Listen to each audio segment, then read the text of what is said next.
Бәріңе сәлем. Қалдарыңыз қалай? Ауырып жүрген жоқсыздар ма? Күннің суында жылы киініп жүріңіздер. Ал мен алдыңға асылған еттен фарш жасап ұстадым. Ақыры желінбейді, бір тамаққа қоса саламан. Одан кейін шикі етті өткіздім, фарш жасап, салып қойдым, ыдысымды жудым. Мына жер деген шашылып кетіпті.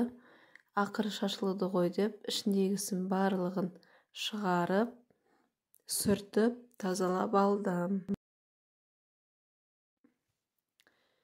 Екі балам екі жақтан анауын алып кетеді, мына ыдысты алып кетеді. Әйтеуір әй деп жатып, осылай жинастырдым. Шаңдарын сүртіп, қоқымдарын барлығын қағып, тартпаларды реттеп, керек емес, артық заттары көп екен. Банканың крышкалары, баклажканың крышкалары керек болады деп барлығын тыға берген екем. Тек қана керек заттарды ғана алып қалдым да, артықтарын барлығын осылай салафанға салып шығарып тастадым. Артық салафандарды да бір пакеттің ішіне салып, оны да бөлек тартпаға салып қойдым. Анау қисайып тұрған тартпа не бол десеңіздер, оны балалар басып мініп қисайтып тастады. Бір рет жасалды, екі рет жасалды. Сонымен деген обедке кірістім. Сағат деген обедтің уақыты болып қапты.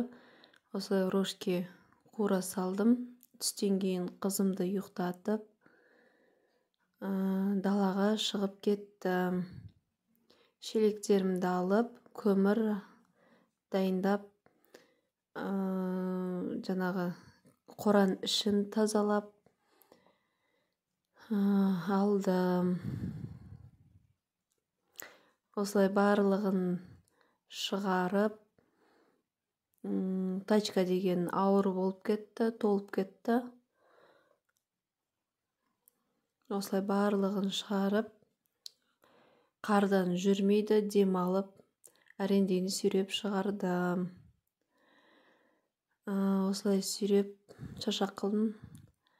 Есігімді жауып, кірсем, күйеуім далаға шығып алыпты. Ал мен дайындап қойған көмір ағаштарды үйге қарай кіргізіп, күлді шығарып, от жағып қоюға кірістім. Достар, каналға тіркелуді ұмытпаңыздар.